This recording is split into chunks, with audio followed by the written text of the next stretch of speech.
Welcome back to the Caregiver Minute, where every weekday family and professional caregivers gather to refine their skills, gain inspiration, and prepare to serve. A few years ago, Dr. Katie Milkman, a behavioral neuroscientist at the Wharton School, interviewed a firefighter named Stephen Kesting on her podcast. And Kesting was talking about the largest fire that he was ever called on to.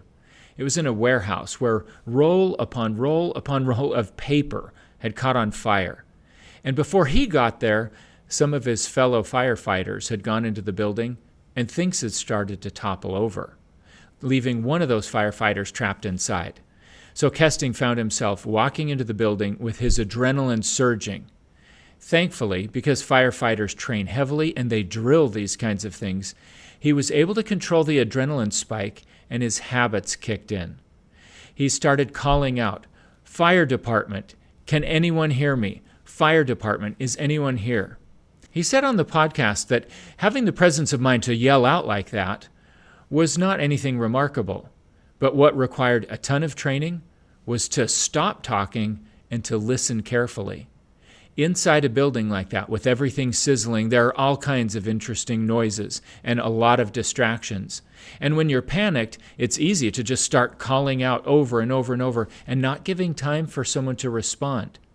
But because Kesting was able to stay calm and look around the room, he was able to spot a hand thrusting through the rubble on the other side of the room, and they were able to dig out the other firefighter and get him out of the building before it completely collapsed. Good habits in a moment like Kesting found himself in will be the difference between life and death. You've probably heard it said before that we first form our habits, and then our habits form us. Listening to Kesting's experience reminded me of training that I received when I took advanced first aid in college. On day one of the class, the instructor told us that many people who arrive to deliver first aid end up getting killed because they're so hopped up on adrenaline and they're so anxious to get to the car accident and to help people that they fail to consider whether or not it's safe. And they walk out in the middle of traffic and get hit on the freeway.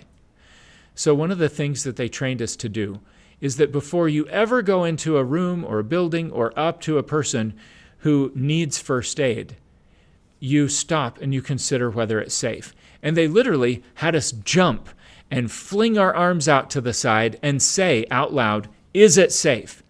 In fact, when we took our practical exam where we had to walk into a building and go from one scenario to the next and provide first aid to people that were all dressed up and had fake wounds and fake scenarios, we would get marked down if we didn't stop in front of every one of those situations, jump in the air, spread our arms out, and yell, "Is it safe?"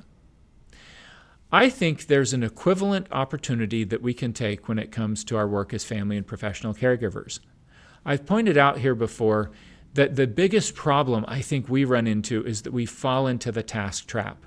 We go straight to the task instead of paying attention to the most important thing that we can do right out of the gate when we interact with someone, and that's to make a meaningful connection with that person. We let friends assist us all the time. We don't let strangers assist us. And when it comes to serving other people, we need to build trust before we ever assist them with things like activities of daily living.